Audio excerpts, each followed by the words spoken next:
So 2025 is coming to an end, but what was the best graphic design tips across the whole of Satori Graphics here on YouTube over this year? Well, you don't have to answer that question because I'm going to show you right now, and that starts with something very important called anchoring. Look closely at this perfume branding. There is a psychological trick that's woven into the design that you might not even notice, and it's called anchoring. First, the logo. It's an intricate design with a bold typeface, and it's not just there for style, it's actually an anchor. It sets the tone saying, hey, we're luxurious, we're timeless. This first impression influences how you view the rest of the design thereafter. And speaking of thereafter, we have the bottle. The deep amber and gold accents mixed with a pristine cut design signal premium quality. These rich colors and intricate design style anchor your expectations of a higher price or better quality, making the cost feel justified. Even the photography helps.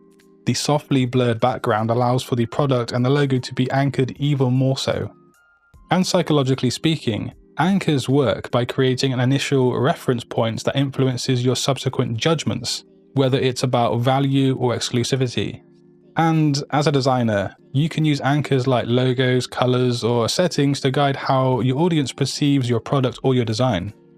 And when done correctly, this technique not only grabs attention, it shapes your audience's expectations. Okay, let's take another design, and again we're going to look at this one with the view of psychological anchors. First, the athlete in midair is all about motion. This creates a dynamic anchor that ties the viewer to feelings of freedom or breaking boundaries. Also, it's an action shot that leads right back to the audience of Adidas, being sporty and dynamic.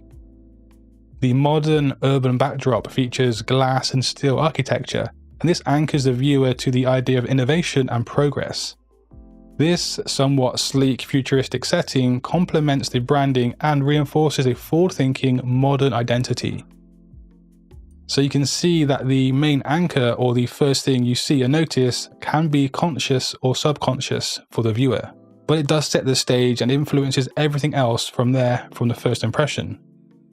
And to summarize, first impressions count a lot, but on your design, the anchor is the psychological first impression that should tie back to your brief and the message. So now we're going to take a look at something that is hugely important as a graphic designer. Well, of course, because this is the top 10 list of most important graphic design tips of 2025, and we're talking about something called visual language systems. A design is not just a style, it's a language. And advanced designers create systems, not just one-off assets. That means setting rules around motion, color, iconography, typography, and how these elements shift depending on the medium and the audience.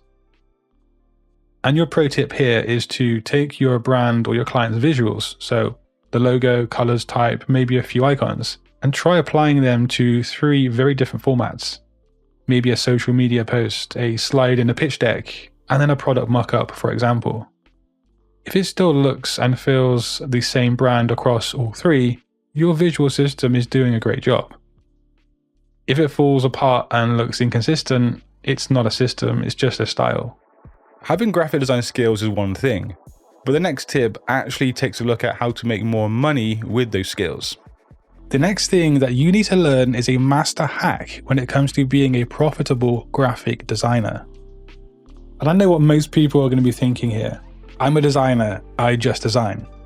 But here's the thing, the real money isn't on one-off projects. It's about recognizing opportunities to offer more value and build long-term relationships with your clients. And we're talking about upselling, and let's break it down. If you're designing a logo for a client, why not offer them a full branding package?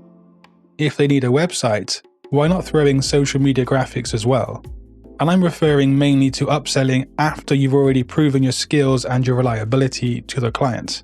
So once you do have that trust, you can find areas that the client might need your skills and your time. But don't be pushy.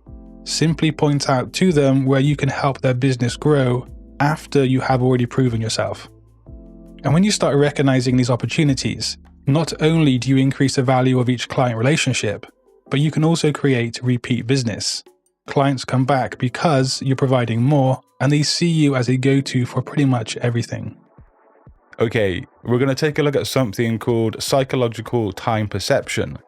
And yeah, I know it sounds kind of complicated, but it really isn't. Now you might be wondering to yourself, what does time have to do with graphic design? Well, it's pretty simple actually. Our brains interpret time differently based on how cluttered or clean a design is. And this really does matter.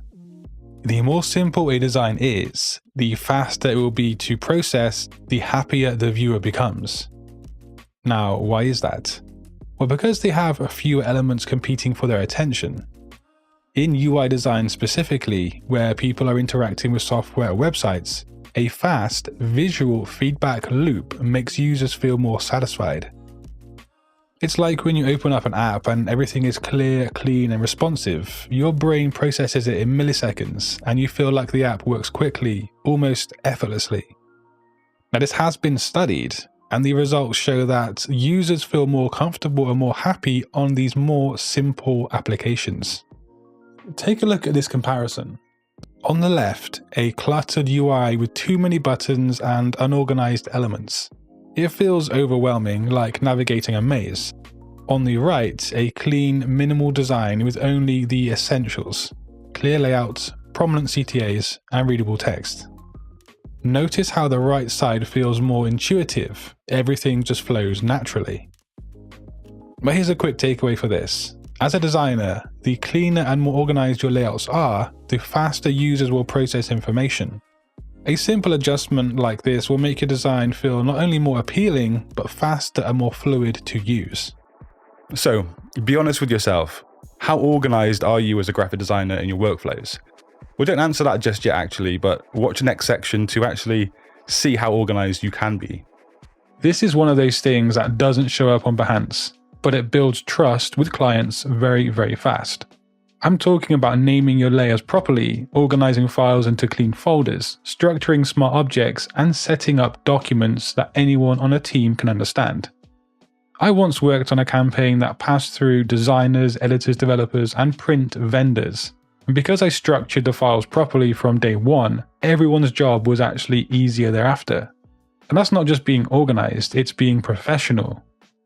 And a pro tip here is that before you deliver any design file, do a stranger test. Pretend someone who's never seen your project needs to jump in and just finish it fast or work on something in that project. Could they understand everything without asking you a single question?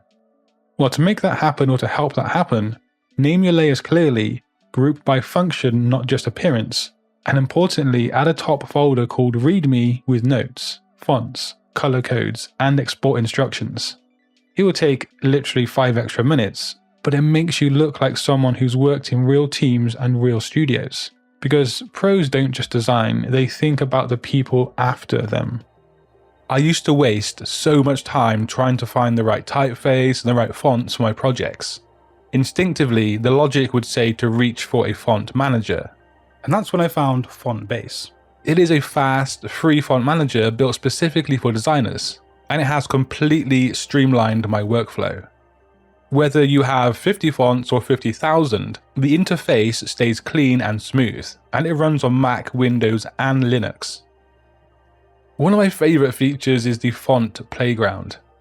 Now with this, you can test font pairings, adjust the headings and the line spacing, and even see how your layout might look in the real world.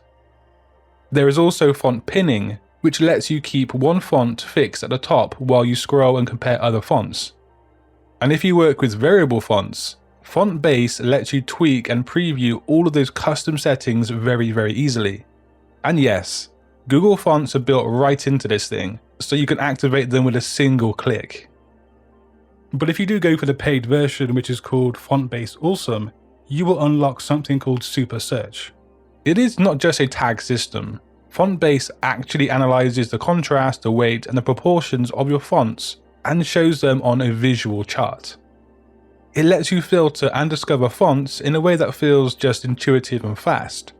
There is also auto activation for Adobe apps, and that means when you open a file, missing fonts get activated instantly. I know how much of a headache that can be. And you can try all the premium features for free for 3 months using my code Satori. Just visit the link in the description box below and check it out for yourself. And here's a mindset shift for you. Pre-mortem thinking. So before you send the final design, stop and ask yourself, where could this go wrong? Could this logo be misread? Would the color palette work on various different backgrounds? Does the type still function on tiny mobile screens? The truth is that advanced designers don't wait for failure to happen. They test for it before the launch. And this does relate back to what we said earlier, but this saves everyone time and it makes you look like a strategist, not just a service provider. A list of the best 10 tips as a graphic designer would not be complete without what's arguably the most important part of a professional graphic design process, and that is emotion. And so this section will show you how to use emotion effectively. Numerous studies have found that designs which connect emotionally are more memorable and more impactful. They tap into viewers' intrinsic motivations, making them more likely to engage, share, act, and so on. So, if you can match up an emotion with the project's goal or the brief, you are then ensuring your design will be highly effective.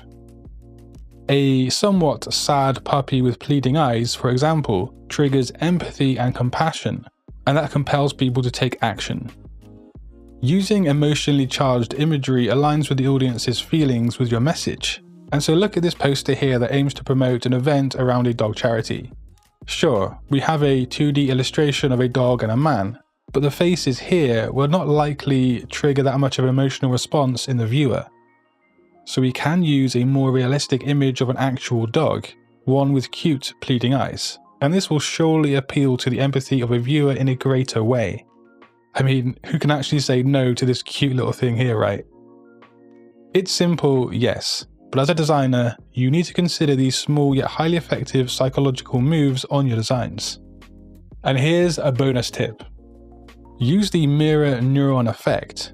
When viewers see an emotion on a face, they subconsciously mimic and feel that emotion. And if you pair this with a clear CTA, for example, adopt me today, this will reinforce that desired action. But let's break down this design here in terms of emotional imagery. Do any things stand out to you that could be seen in a way as psychologically appealing to someone's emotions in the graphics or the imagery? Well, firstly, the large, bold Club Social text dominates the design, immediately drawing the viewer to the idea of community and inclusivity. The hashtag symbol reinforces the feeling of social engagement as being part of a digital movement. Now, emotionally, this creates a sense of unity and belonging, tapping into the viewer's desire to join a collective or exclusive kind of group. Then also take a look at the neon green arrows and circular "Get Started for Free" button. These provide an energetic, inviting kind of vibe. Green is often associated with growth and progress and opportunity, and psychologically, the arrows guide the viewer's eye through the design, subtly encouraging actions by creating a visual path, as well as emotionally conveying positivity and progress. This design uses emotional imagery effectively by combining bold, energetic elements with trust-building visuals like blue tones and personalized avatars. It leverages feelings of community, excitement, and trust to influence the viewer and encourage engagement. Now, color is a very diverse and large topic in graphic design, but now we're going to see a very quick but very powerful tip when it comes to using color. Bright primary colors like pure red, yellow, or blue can often make a design feel basic or even childish. So a quick way to add luxury or prestige to your design is to use richer, deeper tones instead of flat hues.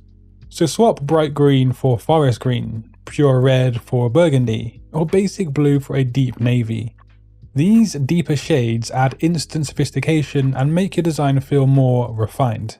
And for an extra touch of luxury, introduce metallic accents, subtle gradients, or texture overlays. So for example, a hint of gold, and I mean a hint, or something like a soft velvet texture. But even a slight color shift can take a design from ordinary to high-end. Small tweaks, big impact. Is your work and your mindset future-proof as a graphic designer? This is where you create for the future, not just the now. It's like playing chess, a graphic design version of chess. You're not designing the homepage, you're designing for 3 moves ahead. And when a client asks for a logo, a junior designer might deliver something that works for today's website, but a pro creates a mark that holds up in motion on merchandise in 3D, even possibly AR. And a great example of this in the real world is the 2020 rebrand of Burger King. The design team didn't just update the logo for menus and packaging. They crafted a full identity that worked across TikTok, animations, 3D rendered ads, digital signage, and retro-inspired merchandise. Even the typography and the illustration style was built to scale across everything from mobile apps to billboards to Instagram. The whole system was designed with future content in mind, not just the original launch.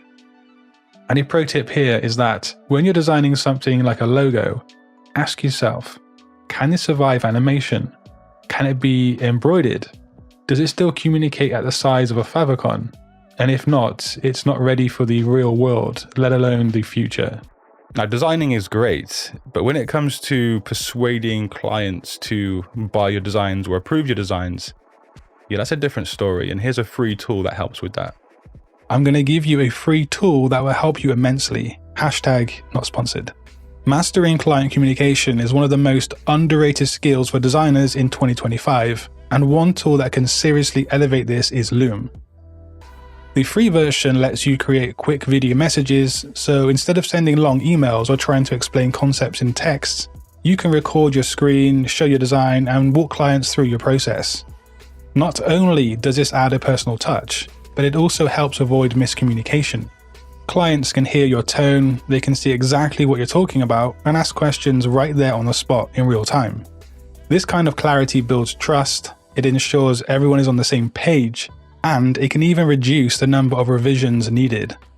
Now, Loom does make it easy to communicate effectively and professionally, and that is without spending hours on back and forth emails. You can use any platform, of course, to do this, and like I said, I'm not sponsored by Loom or affiliated in any way. So these were some of the cherry-picked tips over this year at Satori Graphics. Heading into next year, we've got a lot planned, and especially when it comes to client behavior and what they actually really are looking for in a graphic designer in this day and age. But if you didn't get your fill of graphic design content with today's upload, just click one of those videos on screen to further your educational journey right here today. And until next time, guys, design your future today. Peace.